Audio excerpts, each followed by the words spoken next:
Hey guys, Dream Phoenix coming at you. Technology is awesome. This is my 5th take. You might notice my raspy voice. Today marks a new day. This is going to be the beginning of a question and answer mashup that will bridge the gap between all of the well-manicured theory videos. The next deep dive is coming. Herein, hopefully I'll be able to directly engage you, the audience, as well as address some of the differences in where I've been looking and where the feedback has been looking, as the questions I assume people are going to ask rarely are what is asked. Today we're going to cover 3 things. 1, why is the Lifestream so different from 2 different perspectives? 2, what is going on with Zack's world? Why is there no precedent for it?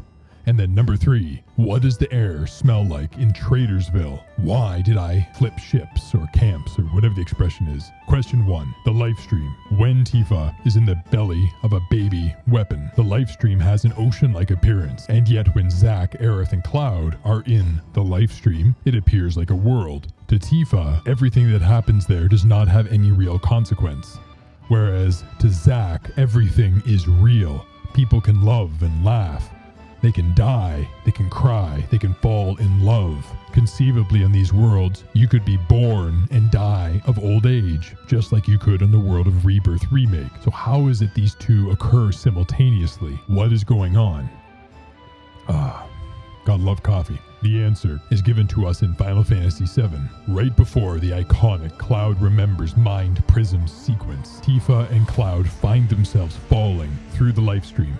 There's a flash of white, which is the multiversal hallmark of temporal universal union, when mind and matter become one. After the flash of white, Tifa, who is still in the same Lifestream, finds Cloud, who is still in the same Lifestream. It is not the Lifestream that changed, it is the perspective that has changed. One of the central themes of Final Fantasy VII, as well as the Remake Rebirth anthology, is perspective, identity. Who am I?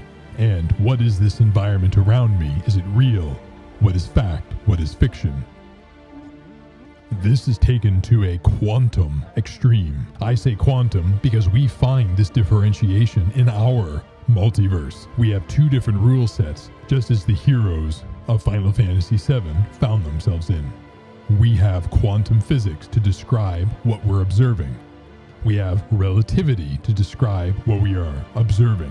It is the same universe. You can look at the same thing, for instance an atom. If you wanted to make predictions about that atom, depending on how you're looking at it, not only will the answer be different, the means in which you'd observe it would be completely different. There would be no agreement between the 2. You could actually say you're looking at something different, but you're not.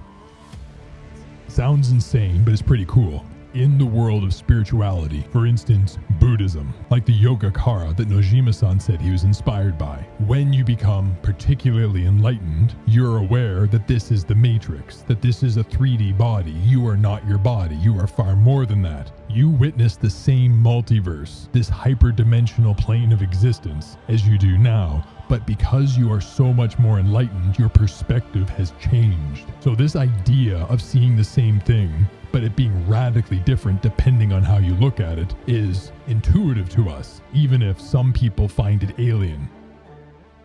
Back to the Mind Prism sequence. Aerith was also there, but because she is so enlightened, she is aware of both the 3D reality as well as the hyperdimensional reality simultaneously. And she is able to operate in both simultaneously. Who else do we know who's like that? The one-winged angel. And this is one of the reasons why he is so dangerous. That awareness that has been taken to a hitherto unprecedented level. We witness that in the true nature of reality. Vanquishing Sephiroth at Journey's End will not be as simple as beating him in a sword fight, any more than it would have been rescuing Cloud from the green ocean called the Lifestream.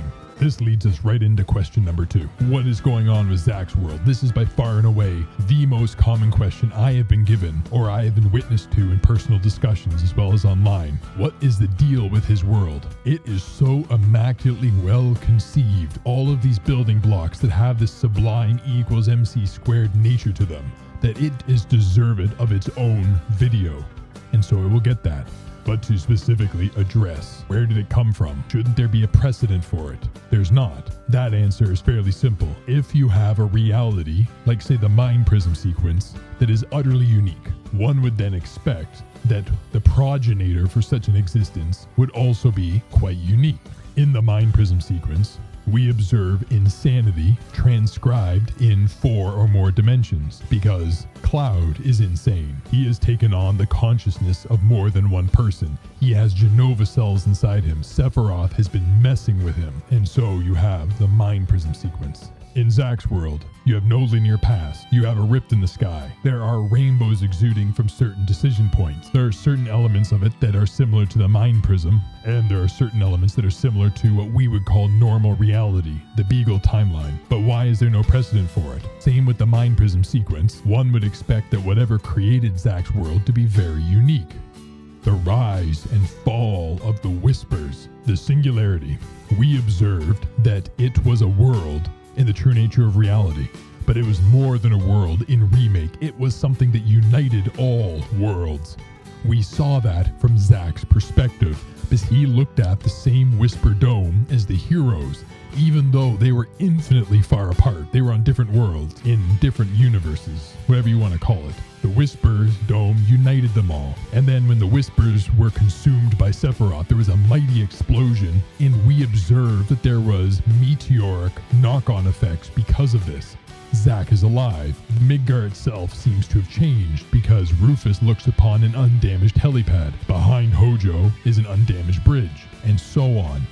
In Rebirth, Barrett and Cloud are in a bar in Calm in the Beagle timeline, and the radio broadcast is of what's happening in a Midgar in a Terrier timeline. So we know intuitively that something massive has happened. Something that's not only unique, because you could say that about a great deal of things, but something that is multiversal, enormous, and also happens to be singularly unique has occurred. That is the progenitor of Zack's world. That is why the rules that govern Zack's existence are so different. To me, at least, it's pretty neat to think about. It's not just that Zack's world is so different because it had to be. There's a reason for it. Question 3. This about face. Very emotionally, from my discussion group. In Nature's True Gods, I said that there will not be a dry eye at Journey's End in 2027. What that sadness could be is up for debate, but most people, not that most people necessarily are correct, but most people have an idea that there will be some sadness in the final leg of this 30-year journey. The reason I had Aerith on screen when I said that was we all have an anchor point inside us. For some of us, it's a wound that is healing over. For others, it's still a ragged wound, and that is the end of Rebirth, what happened. It's just something we can associate with. In my Ending Explained video that came out a couple of months ago, I made a few observations. One was, Cloud did deflect the blade. Another was, Sephiroth and his ungodly power overrode this reality with another one. And a third observation was, the Aerith that we're looking at after the critical moment seems to be representative of something more than just a Lifestream ghost. However, we could say that of Aerith as well, because a Lifestream ghost was represented in Traces of Two Past by Ifalna. They do not have control over when they have to go back to the Lifestream.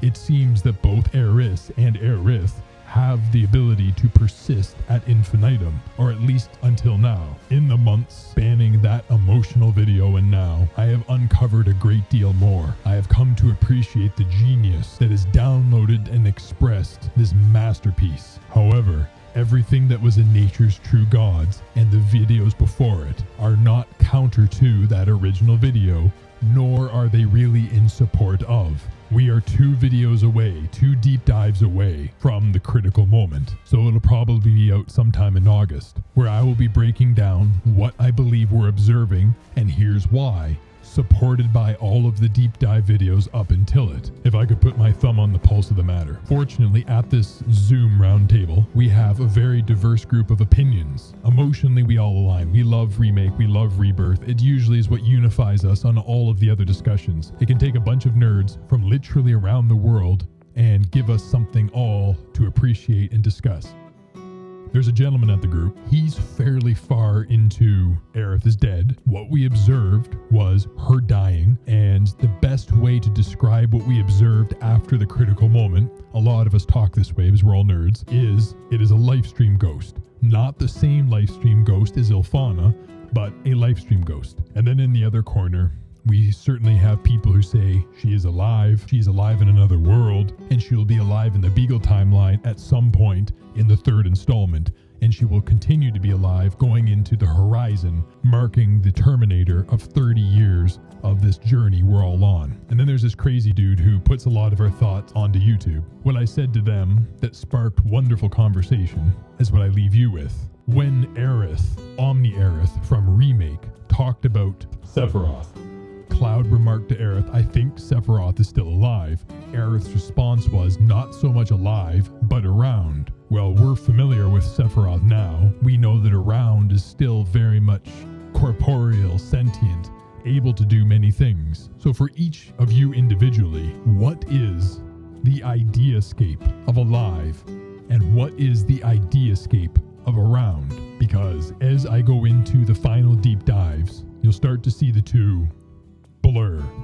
Is someone who's not alive, but who is around, able to kiss someone that she loves? That's what my nephew asked, 7 years old. Gotta love the innocence of a child mind. People of Gaia, Stalini, imagination adventurers. That's all for today. Until next week, I bid thee adieu.